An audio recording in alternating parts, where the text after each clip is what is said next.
En ce moment, tandis que vous écoutez ces mots, votre esprit est assailli, non pas par des ennemis étrangers ou de sombres conspirations, mais par des systèmes si élégants, si parfaitement conçus, qu'ils vous ont convaincu de participer à votre propre asservissement intellectuel. Chaque fois que vous faites défiler votre fil d'actualité, chaque réaction rapide à un titre, chaque fois que vous acquiescez sans poser de questions, vous entraînez votre cerveau à cesser de penser et à commencer à consommer. Voici la vérité terrifiante qui empêche les psychologues de dormir la nuit.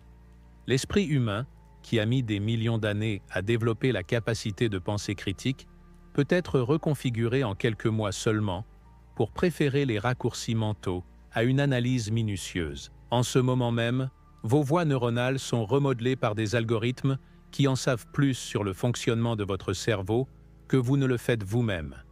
Et ils utilisent cette connaissance non pas pour vous éclairer, mais pour vous rendre prévisible. Vous pensez probablement que vous êtes différent. Vous croyez probablement que vous pouvez repérer la manipulation, que vous pensez par vous-même, que vous êtes l'un des rares à ne pas être tombé dans le piège. Mais voici ce que la recherche révèle. Les personnes les plus confiantes dans leur immunité à la manipulation sont en fait les plus susceptibles d'y succomber. La confiance en sa propre rationalité est le camouflage parfait pour l'irrationalité. Ceci n'est pas une autre vidéo sur les fausses nouvelles ou les biais politiques. Il s'agit de quelque chose de bien plus fondamental et de bien plus dangereux. L'assassinat systématique de la capacité la plus précieuse de l'humanité.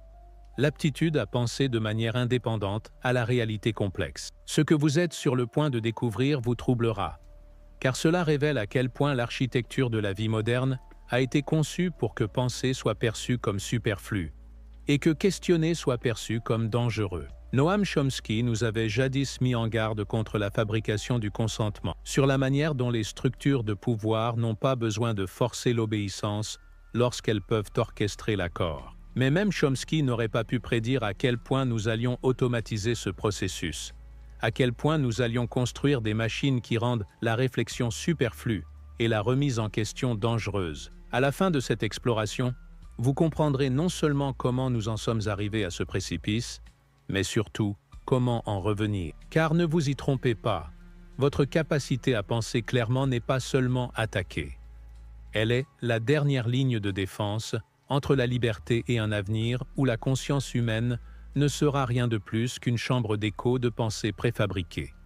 La vérité inconfortable que personne ne veut reconnaître est que la pensée, la vraie pensée, a toujours été un travail difficile. Elle demande de l'énergie, du temps, et, ce qui est le plus pénible, la volonté de découvrir que vous pourriez avoir tort sur des choses autour desquelles vous avez bâti votre identité. Dans une culture obsédée par le bien-être et le fait d'avoir raison, la pensée critique est devenue l'ultime inconvénient. Mais voici ce qui est vraiment sinistre dans notre époque actuelle. La difficulté de penser n'est plus seulement une limitation humaine, naturelle. Elle a été militarisée. Chaque système avec lequel vous interagissez, des plateformes de médias sociaux aux organismes de presse, en passant par les institutions éducatives, a été optimisé pour récompenser l'opposé de la pensée critique. La vitesse plutôt que la contemplation, l'émotion plutôt que l'analyse, la certitude plutôt que la curiosité. Pensez à la dernière fois où vous avez vu une publication sur les médias sociaux qui vous a vraiment fait réfléchir et vous a fait dire « Je dois faire des recherches avant d'avoir une opinion ». Maintenant, pensez au nombre de fois où vous avez vu quelque chose qui a déclenché une réaction émotionnelle immédiate. Un j'aime ou un partage rapide, un sentiment instantané d'avoir raison ou d'être indigné. Les plateformes qui façonnent notre réalité ont appris que la seconde réaction est infiniment plus rentable que la première. Ce n'est pas un hasard. Chaque fonctionnalité, chaque algorithme, chaque choix de conception a été testé en A/B et optimisé pour l'engagement, pas pour l'illumination. L'économie de l'attention ne rivalise pas seulement avec d'autres applications pour votre temps. Elle rivalise avec votre capacité à une pensée soutenue et difficile. Et elle est en train de gagner. Le concept de Chomsky sur la fabrication du consentement était révolutionnaire, car il révélait comment le pouvoir n'a pas besoin de faire taire la dissidence, quand il peut la rendre superflue.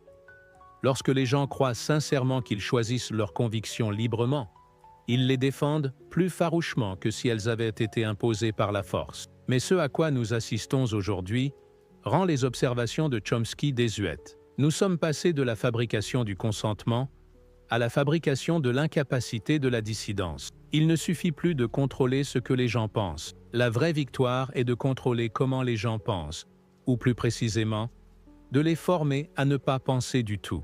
Quand la remise en question devient socialement coûteuse, quand l'incertitude devient un signe de faiblesse, quand changer d'avis devient une trahison de son identité, la pensée critique ne devient pas seulement difficile, elle devient dangereuse. Il en résulte une société où l'expression « je ne sais pas » est devenue presque indicible, où admettre son ignorance équivaut à admettre un échec, où la performance de la certitude importe plus que la quête de la vérité. Nous avons créé une culture où se tromper est tellement menaçant pour l'ego que les gens défendent des croyances manifestement fausses plutôt que de subir l'inconfort momentané de l'incertitude. C'est pourquoi les théories du complot se répandent plus vite que les corrections. Pourquoi la polarisation politique s'accroît malgré l'accès à plus d'informations que jamais?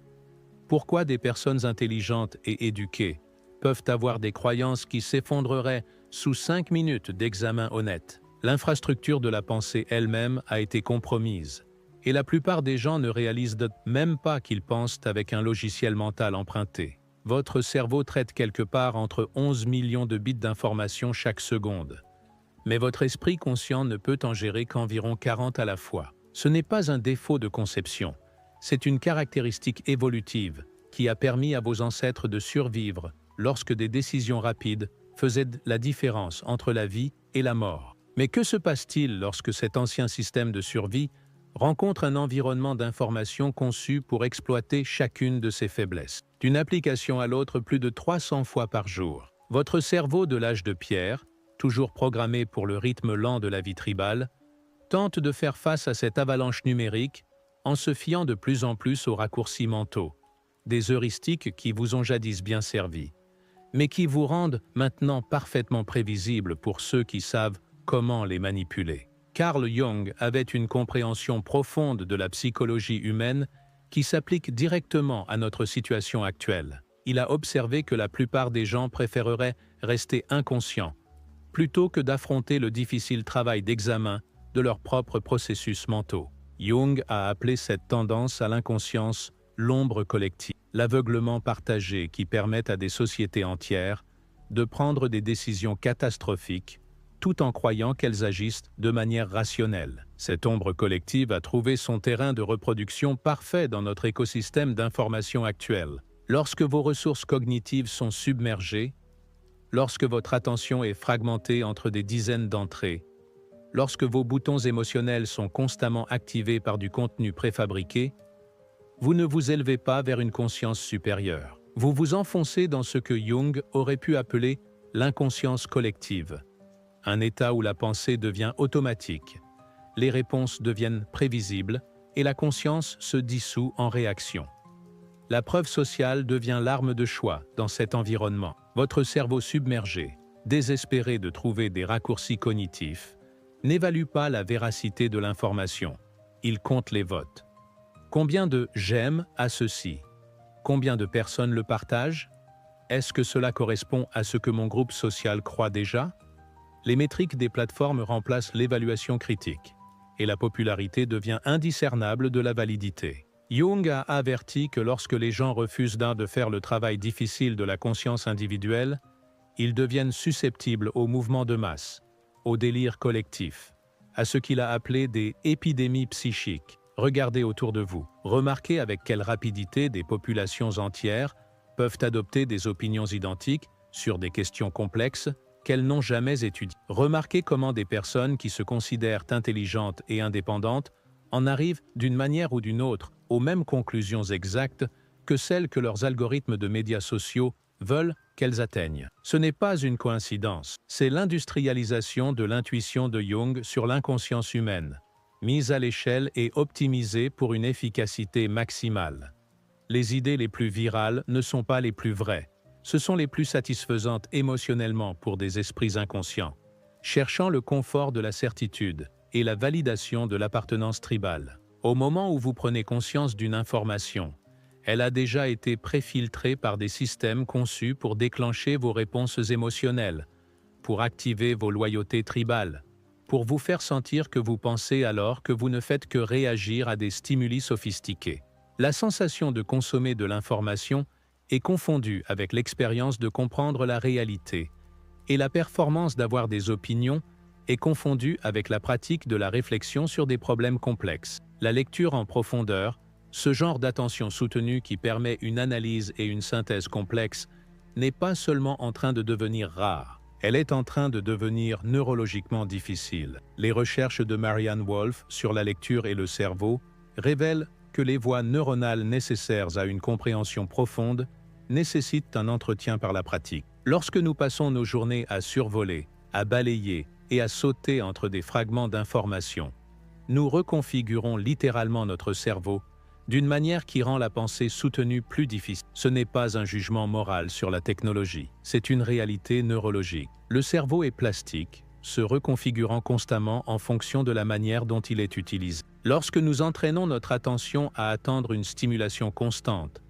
à désirer la nouveauté plutôt que la profondeur, à récompenser la vitesse plutôt que la précision, nous ne faisons pas que changer nos habitudes. Nous changeons l'architecture fondamentale de la conscience elle-même. Carl Sagan nous a mis en garde contre une société dépendante de la science et de la technologie, dont les citoyens ne peuvent donc comprendre ni l'une ni l'autre. Mais le problème a fait des métastases au-delà de la culture scientifique. Nous avons maintenant une société dépendante de systèmes d'information complexes, dont les citoyens manquent des ressources attentionnelles nécessaires pour évaluer l'information que ces systèmes fournissent. Nous avons créé une combinaison parfaite de sophistication technologique et de fragmentation cognitive. L'adulte moyen a maintenant une capacité d'attention plus courte que celle d'un poisson rouge, non pas parce que les humains deviennent moins intelligents, mais parce que nous avons conçu un environnement qui pénalise systématiquement la concentration soutenue. Chaque notification, chaque mise à jour, chaque alerte de nouvelles de dernière minute entraîne le cerveau à s'attendre à une interruption, à anticiper la prochaine dose de nouveauté, à devenir agité pendant les moments de calme où la vraie pensée a lieu. La lecture en profondeur ne concerne pas seulement les livres, elle concerne toute consommation d'informations qui nécessite une attention soutenue, une analyse critique et l'intégration d'idées complexes dans le temps. Lorsque cette capacité s'atrophie, nous ne perdons pas seulement la capacité de comprendre la littérature ou les articles académiques. Nous perdons la capacité de réfléchir à des problèmes compliqués, de garder plusieurs perspectives à l'esprit simultanément, de résister à l'attrait de l'idée la plus forte ou la plus séduisante émotionnellement. Il en résulte une société de personnes qui confondent la sensation de consommer de l'information avec l'expérience de la comprendre, qui confondent le fait d'avoir des opinions avec le fait d'avoir réfléchi à ces opinions, qui croient que lire des titres équivaut à être informé. Nous avons créé un monde où la profondeur est perçue comme un luxe que nous ne pouvons pas nous permettre, même si c'est la seule chose qui peut nous sauver du chaos de vivre dans un environnement post-vérité. Ce remodelage cognitif ne se produit pas de manière isolée. Il est accéléré par des systèmes qui profitent de la distraction, qui monétisent la confusion, qui transforment l'attention humaine en une ressource renouvelable à récolter, plutôt qu'en une capacité sacrée à protéger et à développer.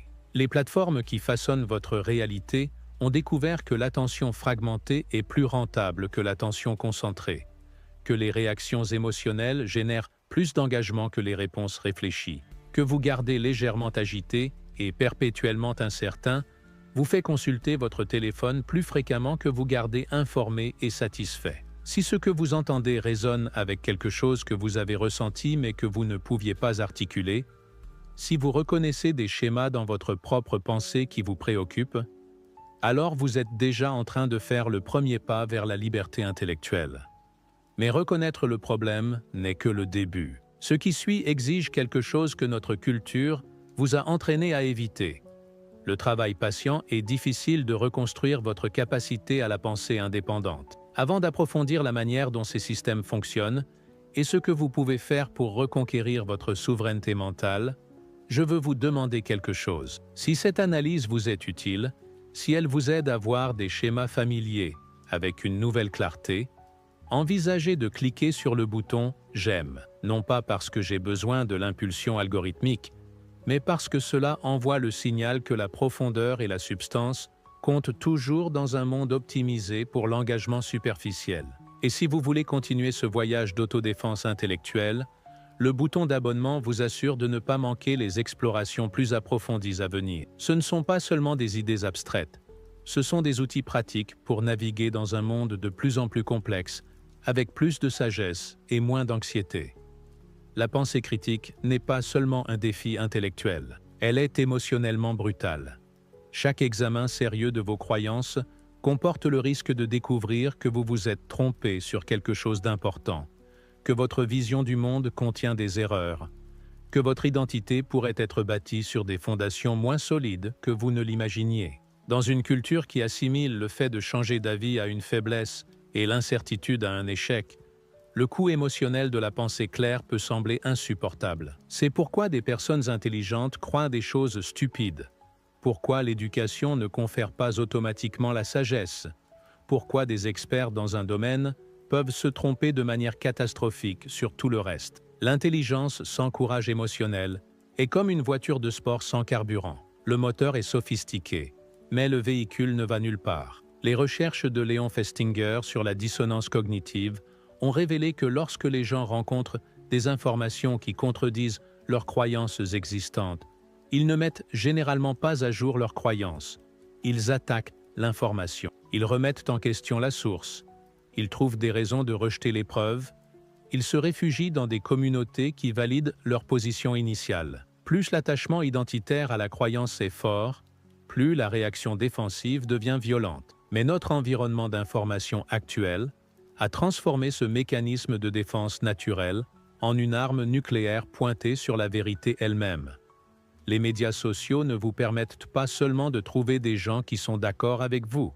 Ils filtrent activement les voix dissidentes, créant des chambres d'écho si complètes que la rencontre d'une idée vraiment stimulante devient une expérience rare et choquante. Lorsque vos croyances deviennent votre identité, remettre en question ces croyances donne l'impression de remettre en question votre valeur en tant que personne. Lorsque vos positions politiques deviennent des marqueurs tribaux, changer d'avis donne l'impression de trahir votre communauté. Lorsque votre vision du monde devient une source de statut et d'appartenance, l'humilité intellectuelle devient un luxe que vous ne pouvez pas vous permettre sans risquer l'isolement social. La propagande la plus sophistiquée n'essaie pas de vous convaincre de quoi que ce soit. Elle rend simplement la remise en question de certaines idées émotionnellement impossibles. Elle associe le doute à la déloyauté, l'incertitude à la faiblesse, l'humilité intellectuelle à l'insuffisance intellectuelle. Le but n'est pas de contrôler ce que vous pensez. Le but est de vous rendre effrayé de penser tout court. Cette ingénierie émotionnelle est si efficace parce qu'elle détourne des besoins humains légitimes d'appartenance, de statut et d'identité. Ce ne sont pas des défauts de caractère, ce sont des aspects fondamentaux de la psychologie humaine qui ont permis à nos ancêtres de survivre en petits groupes, où l'ostracisme signifiait la mort. Mais dans un environnement d'information mondiale, ces anciens mécanismes de survie deviennent des vecteurs de manipulation de masse. Il en résulte des millions de personnes qui préfèrent avoir tort avec leur tribu que d'avoir raison seules, qui confondent le confort de la certitude avec la force de la conviction, qui défendent leurs croyances non pas parce que ces croyances sont défendables, mais parce que ces croyances sont devenues indiscernables de leur sens de soi. Quand quelqu'un ne conteste pas seulement votre opinion, mais l'infrastructure émotionnelle qui soutient cette opinion, quand il menace non seulement ce que vous pensez, mais qui vous pensez être, le cerveau n'évalue pas leur argument sur ses mérites. Il les traite comme une menace existentielle à neutraliser par tous les moyens nécessaires. Chaque fois que vous consommez de l'information sans vous demander qui profite de votre conviction, vous participez à votre propre asservissement intellectuel. La question la plus importante dans n'importe quel environnement d'information n'est pas « est-ce vrai ?», c'est « qui profite si je crois que c'est vrai ?» Car dans un monde où l'attention est une monnaie et les croyances sont des produits, quelqu'un vend toujours et vous achetez toujours. Suivez les incitations, pas seulement les arguments. Quand une histoire se répand sans effort sur plusieurs plateformes, quand elle génère un engagement massif, quand elle confirme parfaitement ce que les gens veulent déjà croire, Demandez-vous quel système amplifie ce message et pourquoi. Les idées les plus dangereuses ne sont pas celles qui sont manifestement fausses. Ce sont celles qui semblent si justes, si évidentes, si parfaitement alignées avec votre vision du monde existante, que les remettre en question semble superflu. Les politiciens profitent de votre indignation prévisible. Les entreprises de médias profitent de vos clics réguliers. Les plateformes de médias sociaux profitent de votre engagement constant. Aucune de ces entités ne tire profit de votre réflexion minutieuse, de votre volonté de changer d'avis ou de votre capacité à dire « je ne sais pas ». Le modèle commercial de l'information moderne est incompatible avec la pratique de la pensée critique. Ce n'est pas une conspiration, c'est quelque chose de plus insidieux. Un système émergent où des acteurs individuels, poursuivant leur intérêt personnel rationnel, créent des résultats collectifs qui sapent les intérêts à long terme de chacun. Chaque plateforme optimisant pour l'engagement, chaque entreprise de médias optimisant pour l'audience, chaque politicien optimisant pour les votes, crée un environnement d'information qui sélectionne systématiquement contre la vérité, la nuance et le genre de pensée lente que la démocratie exige. Le résultat est ce que nous pourrions appeler la stupidité fabriquée. Non pas l'absence d'intelligence, mais la mauvaise direction systématique de l'intelligence vers des fins improductives. Des personnes intelligentes qui passent leur temps dans des arguments élaborés sur des sujets qu'elles n'ont pas recherchés, partageant des opinions qu'elles n'ont pas examinées, défendant des positions auxquelles elles sont arrivées par l'émotion plutôt que par la preuve. Lorsque la structure d'incitation récompense la réaction plutôt que la réflexion, le volume plutôt que la précision, la certitude plutôt que l'humilité, le résultat prévisible est une société de personnes qui confondent la sensation d'avoir des opinions fortes avec l'expérience de la compréhension des questions complexes. Nous avons créé une économie qui monétise la confusion et profite de la dégradation systématique du jugement humain. Le système éducatif moderne n'a pas été conçu pour créer des penseurs critiques. Il a été conçu pour créer des travailleurs fiables, des personnes qui pouvaient suivre des instructions, arriver à l'heure et effectuer des tâches répétitives sans remettre en question le but plus large de leurs activités. John Taylor Gatto a passé 30 ans à enseigner dans les écoles publiques de New York avant de conclure que le système fonctionnait exactement comme prévu, produire des citoyens obéissants et prévisibles qui confondraient la scolarisation avec l'éducation et les diplômes avec la compétence. Le programme caché de l'enseignement obligatoire apprend aux enfants que l'apprentissage se produit au son d'une cloche, que la connaissance vient des autorités plutôt que de l'investigation, que la compétence la plus importante est de donner aux enseignants les réponses qu'ils veulent entendre plutôt que de poser des questions qui pourraient ne pas avoir de réponse facile. Au moment où les élèves obtiennent leur diplôme, beaucoup ont appris à associer la curiosité à la perturbation et la pensée indépendante à la rébellion. Il ne s'agit pas d'un accident dû à une mauvaise conception. C'est la mise en œuvre réussie d'un système créé pendant la révolution industrielle pour produire des ouvriers. Le problème est que nous utilisons toujours ce modèle du 19e siècle pour préparer les enfants à un monde du 21e siècle qui exige exactement les compétences opposées: la créativité, l'adaptabilité et la capacité de penser de manière indépendante à des problèmes qui n'ont jamais été résolus auparavant. La culture de l'évaluation ne fait qu'empirer les choses. Lorsque le succès est mesuré par la capacité à reproduire des réponses prédéterminées, les élèves apprennent qu'il y a toujours une seule réponse correcte et que leur travail consiste à deviner ce que l'enseignant veut entendre. Cela crée des adultes qui s'attendent à ce que chaque question complexe ait une réponse simple, qui deviennent anxieux face à l'ambiguïté, qui préfèrent qu'on leur dise quoi penser plutôt que de développer la capacité de penser par eux-mêmes. Le résultat, ce sont des millions de personnes diplômées qui n'ont jamais appris la leçon la plus importante que l'éducation devrait enseigner: comment changer d'avis face à de meilleures preuves. Elles ont passé 16 ans ou plus à être récompensées pour avoir su les bonnes réponses, mais on ne leur a jamais appris à poser de meilleures questions, à accepter l'incertitude, à admettre leur ignorance sans se sentir comme des échecs. Pire encore, le mécanisme de tri du credentialisme éducatif crée l'illusion que l'intelligence certifiée est la même chose que la sagesse pratique. Les gens apprennent à s'en remettre aux experts, sans développer la capacité d'évaluer l'expertise, à faire confiance aux autorités sans se demander si ces autorités méritent la confiance, à confondre la position institutionnelle avec la connaissance réelle. Cela produit une population qui est simultanément suréduquée et sous-préparée pour les exigences intellectuelles de la citoyenneté dans une démocratie complexe. Ils ont suffisamment de connaissances pour se sentir informés, mais pas assez de sagesse pour reconnaître quand ils sont manipulés. Ils sont assez intelligents pour rationaliser leurs croyances, mais pas assez sages pour se demander si ces croyances méritent d'être défendues. Les plateformes de médias sociaux représentent les systèmes de modification du comportement les plus sophistiqués jamais créés, et leur fonction principale n'est pas de connecter les gens ou de partager des informations. C'est de capturer et de monétiser l'attention humaine par l'exploitation systématique des vulnérabilités psychologiques. Ce ne sont pas des outils neutres qui se trouvent être mal utilisés. Ce sont des machines d'engagement conçues pour être addictives, pour générer des schémas d'utilisation compulsifs, pour que les utilisateurs désirent la prochaine dose de validation ou d'indignation.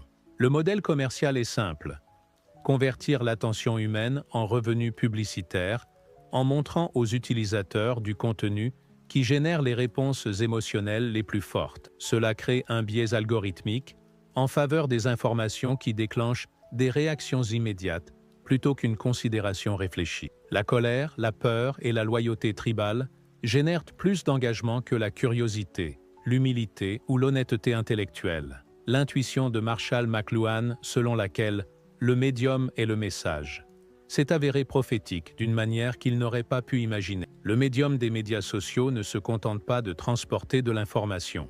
Il façonne la manière dont cette information est traitée, privilégiant la vitesse sur la précision, l'émotion sur l'analyse, la confirmation sur le défi. Lorsque le médium récompense les réponses réflexes et punit la considération réfléchie, le message devient secondaire par rapport à l'impact neurologique du système de livraison lui-même. Chaque choix de conception, du défilement infini au système de notification en passant par le bouton « J'aime », a été optimisé par des milliers d'heures de tests utilisateurs pour créer ce que les anciens cadres de la technologie appellent maintenant l'industrie de l'extraction de l'attention. Ces plateformes ne se font pas seulement concurrence pour des parts de marché. Elles rivalisent avec le sommeil, avec la conversation en face à face, avec le genre de contemplation silencieuse qui permet une véritable perspicacité. La curation algorithmique crée ce que les chercheurs appellent des bulles de filtre, des environnements d'information tellement personnalisés en fonction des préférences individuelles que les utilisateurs rencontrent rarement des perspectives qui remettent en question leurs croyances existantes. Il ne s'agit pas seulement de polarisation politique, il s'agit de l'architecture fondamentale de la pensée elle-même. Lorsque votre régime d'information se compose entièrement d'idées qui confirment ce que vous croyez déjà, votre capacité de croissance intellectuelle s'atrophie par désuétude. Le résultat est que des millions de personnes confondent l'écho de leurs propres pensées avec la voix de la réalité objective, qui confondent le confort de la confirmation avec la satisfaction de la vérité, qui deviennent de plus en plus confiantes sur des sujets qu'elles comprennent de moins en moins. Le médium ne façonne pas seulement le message, il façonne l'esprit qui reçoit le message, créant des utilisateurs qui sont à la fois plus informés et moins sages que les générations précédentes. L'économie de la notification transforme la conscience humaine en une ressource à interrompre, à fragmenter et à récolter. Chaque ping, chaque mise à jour, chaque alerte de nouvelles de dernière minute entraîne le cerveau à s'attendre à une stimulation constante et à devenir agité pendant les moments de calme où la pensée plus profonde a lieu. Comprendre comment votre esprit fonctionne est la première étape pour le reconquérir. La recherche de Daniel Kahneman sur la prise de décision humaine révèle que nous fonctionnons avec deux systèmes cognitifs distincts. Le système 1, qui est rapide, automatique et émotionnel, et le système 2, qui est lent, délibéré et analytique. Le problème n'est pas que nous ayons la pensée du système 1. Nous avons besoin de ces jugements rapides pour naviguer dans la vie quotidienne. Le problème est que notre environnement d'information à grande vitesse nous maintient enfermés en mode système. Un même pour des décisions qui nécessitent une analyse du système 2. La pensée du système 1 s'appuie sur des heuristiques, des raccourcis mentaux, qui permettent une prise de décision rapide basée sur des informations limitées. Ces raccourcis incluent l'heuristique de disponibilité, où nous jugeons la probabilité en fonction de la facilité avec laquelle nous pouvons nous souvenir d'exemples, et l'heuristique d'affect, où nous confondons notre réponse émotionnelle à l'information avec une évaluation de sa précision. Dans des environnements à petite échelle et en face à face, ces raccourcis fonctionnent raisonnablement bien. Dans un écosystème d'information mondial conçu pour déclencher des réponses émotionnelles, ils deviennent des sources d'erreurs systématiques. Les acteurs manipulateurs comprennent ces biais cognitifs mieux que leurs cibles. Ils utilisent la répétition pour créer la familiarité, que le cerveau confond avec la vérité. Ils utilisent un langage à forte charge émotionnelle pour contourner la pensée analytique. Ils formulent l'information de manière à déclencher le biais de confirmation, rendant les fausses informations plus crédibles que les informations exactes qui remettent en question les croyances existantes. La cascade de disponibilité est particulièrement dangereuse dans notre environnement d'information actuel. Lorsque la même histoire est répétée sur plusieurs plateformes, créant l'illusion que des sources indépendantes confirment les mêmes faits, les gens confondent le volume de la couverture avec la validité des affirmations. Quelque chose devient vrai, non pas parce qu'il a été vérifié, mais parce qu'il a été amplifié. Une fois qu'une croyance est établie par ces raccourcis émotionnels et cognitifs, le biais de confirmation agit comme un système immunitaire intellectuel, attaquant toute information qui menace la vision du monde établi. Les gens ne rejettent pas seulement les preuves contradictoires, ils les interprètent comme la preuve que leur croyance initiale était correcte. Chaque tentative de corriger une fausse croyance peut paradoxalement renforcer cette croyance, un phénomène que les chercheurs appellent l'effet de recul. C'est pourquoi la vérification des faits ne parvient souvent pas à faire changer d'avis et rend parfois la désinformation plus ancrée. Lorsque les identités des gens s'attachent à de fausses croyances, ces croyances deviennent infalsifiables par un discours rationnel normal. Le cerveau traite les remises en question des croyances fondamentales comme des menaces existentielles à neutraliser, plutôt que comme des énigmes intellectuelles à résoudre. Se libérer de ces schémas nécessite de la métacognition, la capacité de penser à sa propre pensée. Au lieu de réagir immédiatement à l'information, vous devez remarquer votre réaction et vous demander ce qui la motive. Est-ce que cela semble vrai parce que c'est vrai, ou parce que cela confirme ce que vous voulez croire? Est-ce que cela semble faux parce que c'est faux, ou parce que cela menace quelque chose que vous ne voulez pas remettre en question? Le but est de reconnaître quand vous fonctionnez en mode système 1 et d'engager consciemment le système 2 lorsque les enjeux sont suffisamment élevés pour justifier l'effort cognitif supplémentaire. Irving Janis a inventé le terme « pensée de groupe » pour décrire comment des personnes intelligentes et bien intentionnées peuvent collectivement prendre des décisions catastrophiques lorsque l'harmonie du groupe devient plus importante qu'une analyse précise. Les symptômes sont étrangement familiers. L'illusion d'unanimité, l'autocensure des opinions dissidentes, la pression directe sur les dissidents et la rationalisation collective de décisions manifestement erronées. La pensée de groupe n'est pas un échec de l'intelligence, c'est un échec du courage. Le courage d'être la personne qui pose des questions inconfortables, qui signale des faits gênants, qui est prête à être temporairement impopulaire au service de la précision à long terme. Dans les groupes où la conformité est récompensée et la dissidence est punie, même les personnes intelligentes réprimeront leurs doutes, plutôt que de risquer le rejet social. Cette dynamique a été amplifiée par les médias sociaux, où les coûts de la dissidence ont augmenté, tandis que les récompenses de la conformité sont devenues plus immédiates et visibles. Chaque j'aime, partage et commentaire positif procure une validation instantanée pour dire ce que le groupe veut entendre, tandis que la remise en question du consensus de groupe peut entraîner des réactions négatives immédiates, de la part de centaines ou de milliers de personnes. Les archives historiques nous montrent que le progrès commence presque toujours avec des individus prêts à remettre en question les orthodoxies dominantes. Galilée a fait face à l'Inquisition pour avoir suggéré que la Terre tournait autour du Soleil. Darwin a retardé la publication de sa théorie de l'évolution pendant des décennies parce qu'il comprenait les coûts sociaux de la remise en question du dogme religieux. Ignaz Semmelweis a été ostracisé par l'établissement médical pour avoir suggéré que les médecins devaient se laver les mains. Ce n'étaient pas des anticonformistes asociaux en quête d'attention. C'étaient des personnes qui valorisaient la vérité plus que le confort, qui étaient prêtes à endurer le rejet social plutôt que la malhonnêteté intellectuelle. Le schéma est constant.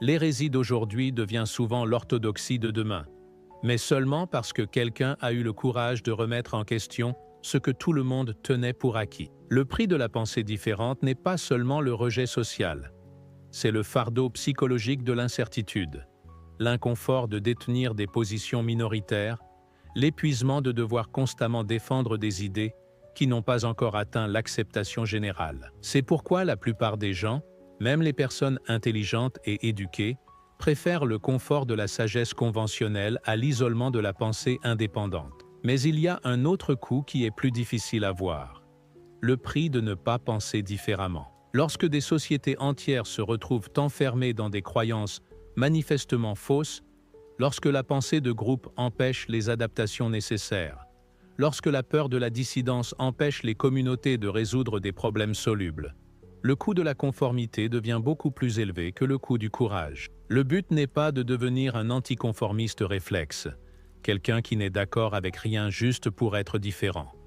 Le but est de développer ce que l'on pourrait appeler l'indépendance calibrée, la capacité d'être d'accord quand l'accord est justifié et de ne pas être d'accord quand le désaccord est nécessaire, indépendamment de la pression sociale, dans un sens ou dans l'autre. Cela exige non seulement de l'honnêteté intellectuelle, mais aussi de la résilience émotionnelle. Vous devez être capable de tolérer l'anxiété de l'incertitude, la solitude de détenir des positions impopulaires et l'ego meurtri qui vient avec le fait d'avoir tort sur des choses dont vous étiez confiant. Ce ne sont pas des expériences agréables, mais elles sont le prix de la liberté intellectuelle. La vraie pensée critique commence par la métacognition, la capacité de penser à sa propre pensée. La plupart des gens sont tellement immergés dans leurs pensées qu'ils ne prennent jamais de recul pour examiner le processus par lequel ces pensées surgissent. Ils vivent leurs croyances comme une réalité objective, plutôt que comme des modèles mentaux qui pourraient être incomplets, biaisés ou simplement faux. Développer la conscience métacognitive signifie apprendre à remarquer quand vous avez une réaction émotionnelle à l'information et à vous demander ce qui motive cette réaction. Est-ce que cette idée vous met en colère parce qu'elle est fausse ou parce qu'elle menace quelque chose que vous voulez être vrai?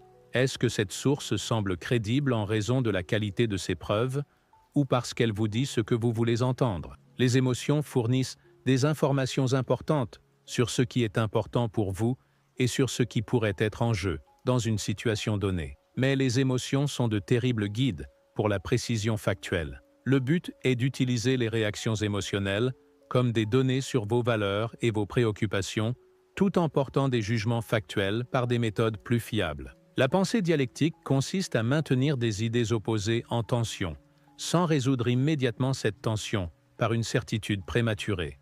Au lieu de se précipiter pour décider quel côté a raison, les penseurs dialectiques se demandent ce que chaque perspective apporte à une compréhension plus complète de la réalité complexe. Ce n'est pas du relativisme, l'idée que toutes les perspectives sont également valides.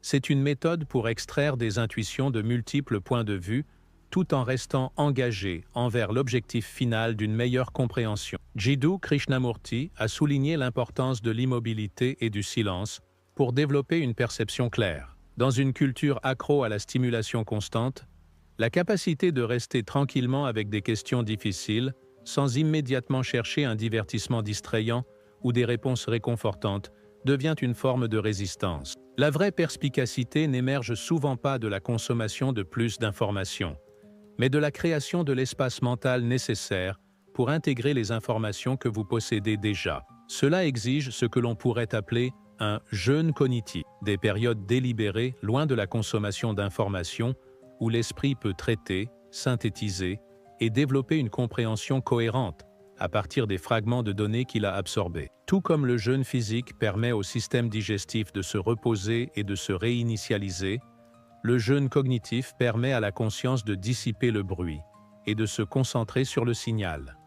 Construire un système immunitaire intellectuel signifie développer la capacité d'identifier et de résister rapidement à la manipulation cognitive. Cela inclut de reconnaître quand on vous demande de réagir plutôt que de réfléchir, quand l'information est conçue pour déclencher des réponses émotionnelles, plutôt que de favoriser la compréhension.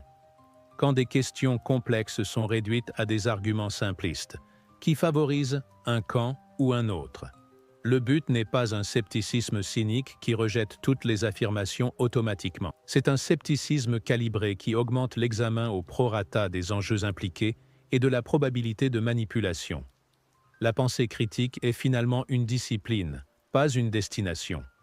C'est un ensemble de pratiques qui doivent être maintenues par un effort constant, comme la forme physique ou une compétence musicale. Vous ne pouvez pas penser de manière critique à une décision importante, puis vous reposer sur cet exploit pendant des mois.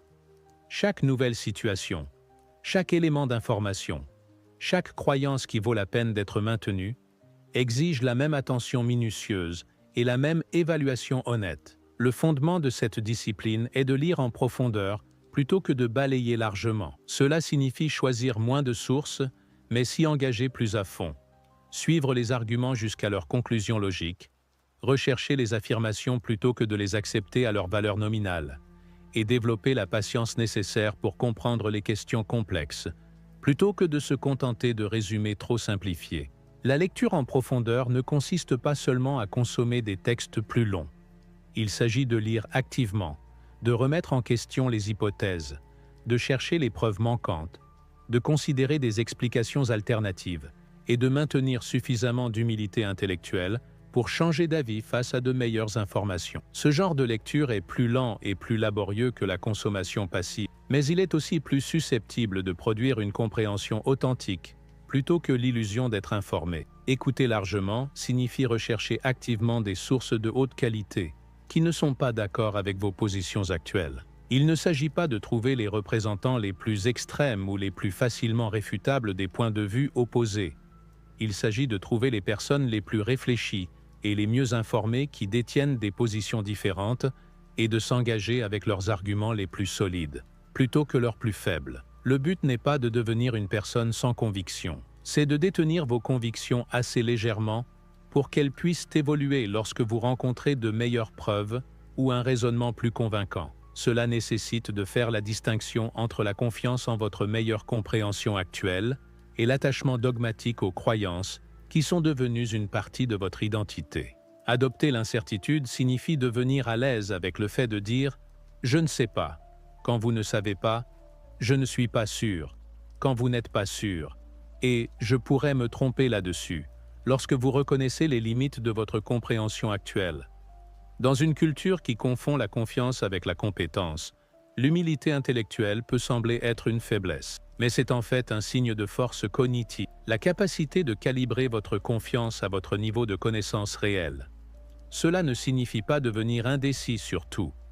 Certaines choses sont suffisamment bien établies pour justifier une grande confiance, mais de nombreuses questions sur lesquelles les gens se sentent le plus certains, questions politiques, dilemmes moraux, prédictions sur l'avenir, impliquent suffisamment de complexité et d'incertitude pour que l'humilité intellectuelle soit non seulement appropriée, mais nécessaire à une pensée précise. Au niveau le plus profond, la crise de la pensée critique est une crise d'identité.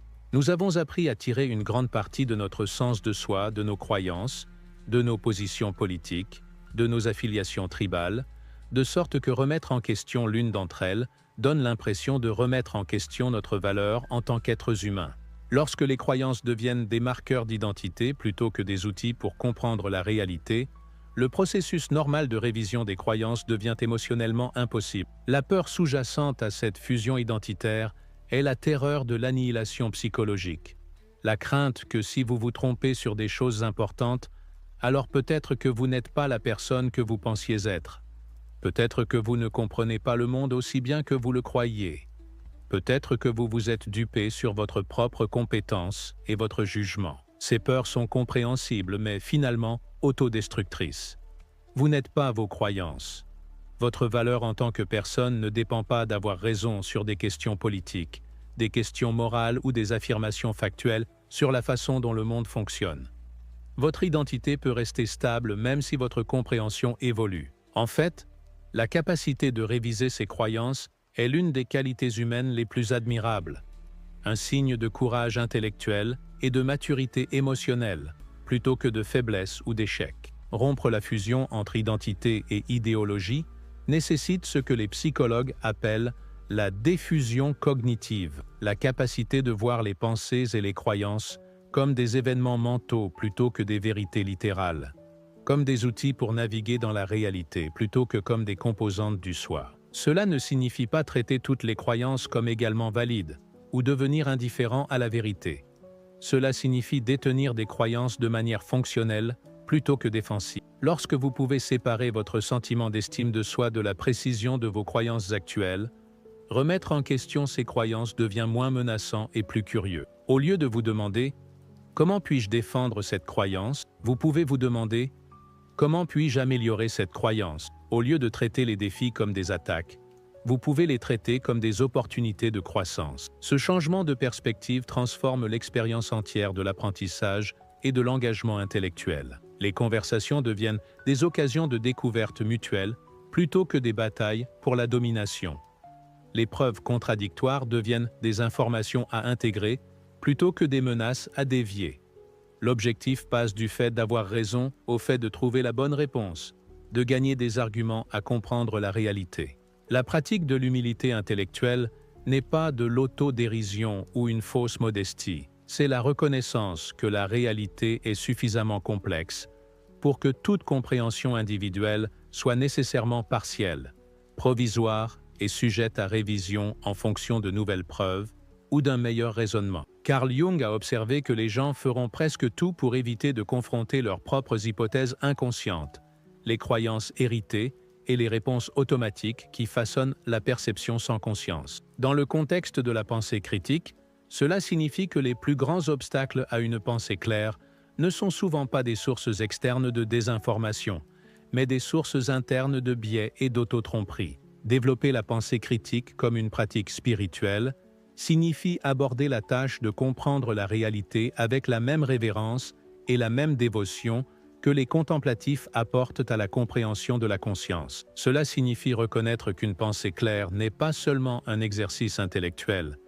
mais une forme d'honorer la vérité, une manière de respecter la complexité et le mystère de l'existence, plutôt que de la réduire à des simplifications confortables. Cela ne nécessite pas de croyances religieuses, mais cela nécessite une certaine humilité face à l'ampleur de ce que nous ne savons pas, et aux limites de ce que nous pouvons savoir. Cela signifie aborder les questions difficiles avec une curiosité authentique, plutôt qu'avec le besoin d'arriver rapidement à des réponses qui soutiennent les préférences existantes. Cela signifie être prêt à rester avec l'incertitude, lorsque l'incertitude est la réponse honnête à la réalité complexe. La dimension spirituelle de la pensée critique implique également d'examiner les motivations derrière vos croyances. Avez-vous certaines positions parce qu'elles vous font vous sentir supérieur aux autres ? Rejetez-vous certaines idées parce que les accepter exigerait des changements inconfortables dans la façon dont vous vivez? Vous accrochez-vous à des visions du monde particulières parce qu'elles procurent un confort émotionnel plutôt qu'une compréhension précise? Tendances humaines qui peuvent déformer la perception lorsqu'elles ne sont pas examinées. La pratique consiste à développer la capacité d'une autoréflexion honnête, la capacité de remarquer quand les besoins de l'ego sont à l'origine de positions intellectuelles, et le courage de choisir la vérité plutôt que le confort même lorsque ce choix exige une croissance personnelle ou des changements de mode de vie. Le concept d'ombre de Jung, les parties de nous-mêmes que nous préférons ne pas reconnaître, s'applique directement au développement intellectuel. Votre ombre cognitive comprend les biais que vous ne voulez pas admettre, l'ignorance que vous ne voulez pas affronter, les façons dont vos propres besoins psychologiques pourraient déformer votre perception de la réalité. L'intégration de l'ombre signifie reconnaître ces limitations sans les utiliser comme des excuses pour la paresse intellectuelle.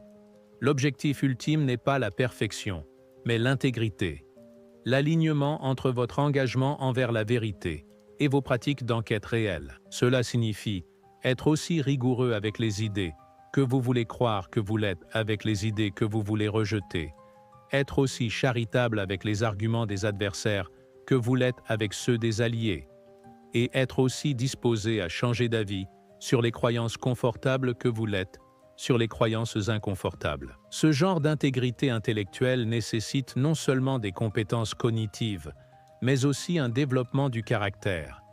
il faut le courage de se tromper, la patience de réfléchir lentement aux questions complexes et l'humilité de reconnaître que la compréhension de la réalité est un projet de toute une vie plutôt qu'un problème à résoudre une fois pour toutes. La voie à suivre n'est pas compliquée, mais elle n'est pas facile. Elle exige de choisir la profondeur sur la vitesse, la réflexion sur la réaction, la compréhension sur la victoire. Cela signifie faire une pause avant de partager cette publication qui confirme parfaitement ce que vous croyez déjà et de vous demander si vous avez réellement vérifié sa précision. Cela signifie de rechercher les versions les plus solides des arguments avec lesquels vous n'êtes pas d'accord plutôt que les plus faibles. Cela signifie d'admettre quand vous ne savez pas quelque chose au lieu de prétendre à une connaissance que vous ne possédez pas. Plus important encore, cela signifie reconnaître que reconquérir votre capacité de pensée indépendante n'est pas seulement un projet personnel, c'est une contribution au projet plus vaste de création d'une société capable de relever des défis complexes par la raison plutôt que par la force, par le dialogue plutôt que par la domination, par la recherche collaborative de la vérité plutôt que par la performance compétitive de la certitude. L'avenir ne dépend pas d'avoir les bonnes croyances, mais de préserver la capacité de réviser les croyances lorsque la réalité l'exige. Dans un monde de changement accéléré et de complexité croissante, la capacité de penser clairement n'est pas seulement une compétence individuelle, c'est un mécanisme de survie collectif. Chaque personne qui choisit la curiosité plutôt que la certitude, qui valorise la vérité plutôt que le confort, qui est prête à changer d'avis face à de meilleures preuves, contribue à la capacité de l'humanité de s'adapter et de prospérer, plutôt que de simplement réagir et de survivre. Il ne s'agit pas de devenir un anticonformiste solitaire ou de développer une attitude de scepticisme cynique envers tout. Il s'agit de devenir quelqu'un qui peut naviguer dans l'incertitude avec grâce, qui peut avoir des convictions fortes tout en restant ouvert aux nouvelles informations, qui peut être en désaccord sans diaboliser, et qui peut admettre son ignorance sans se sentir diminué. La pratique commence petit. Avant de partager quelque chose sur les médias sociaux, faites une pause et demandez-vous, est-ce que je sais réellement que c'est vrai? Ou est-ce que je veux juste que ce soit vrai? Lorsque vous rencontrez des informations qui contredisent quelque chose que vous croyez, résistez à l'envie immédiate de trouver des raisons pour lesquelles cela doit être faux. Au lieu de cela, demandez-vous, que devrais-je voir pour changer d'avis là-dessus? Quand quelqu'un n'est pas d'accord avec vous sur quelque chose d'important, essayez de comprendre sa position suffisamment bien pour pouvoir la défendre vous-même, même si vous la rejetez finalement. Cela peut sembler être des ajustements mineurs, mais ils représentent un changement fondamental dans la façon dont vous vous rapportez à l'information et aux idées. Au lieu d'utiliser votre intelligence pour défendre des conclusions prédéterminées, vous l'utilisez pour naviguer vers une meilleure compréhension. Au lieu de traiter vos croyances comme des possessions à protéger, vous les traitez comme des outils à affiner et à améliorer. Les effets d'entraînement de ce changement s'étendent bien au-delà de votre développement intellectuel personnel. Lorsque vous montrez l'exemple de l'humilité intellectuelle, vous donnez aux autres la permission de reconnaître leur propre incertitude. Lorsque vous posez de vraies questions au lieu de questions rhétoriques, vous créez un espace pour un véritable dialogue. Lorsque vous changez d'avis publiquement face à de meilleures preuves, vous démontrez que la croissance est possible et respectable. Dans une culture qui a oublié comment être en désaccord de manière productive, chaque personne qui choisit la compréhension plutôt que la victoire devient un pont au-dessus des divisions artificielles qui nous maintiennent fragmentés et manipulables. Chaque conversation qui se termine par quelqu'un disant « Je n'y avais pas pensé de cette façon » plutôt que « Tu es un idiot » nous rapproche d'une société capable de résoudre des problèmes complexes par la raison plutôt que par la force. Les enjeux ne pourraient pas être plus élevés. Nous sommes confrontés à des défis, du changement climatique à l'intelligence artificielle, en passant par l'inégalité mondiale, qui exige le meilleur de la pensée humaine. Ces problèmes ne seront pas résolus par des gens qui sont certains d'avoir déjà toutes les réponses. Ils seront résolus par des gens assez humbles pour continuer à poser de meilleures questions, assez curieux pour remettre en question leurs propres hypothèses, et assez courageux pour suivre les preuves là où elles mènent. Votre esprit n'est pas seulement votre propriété privée.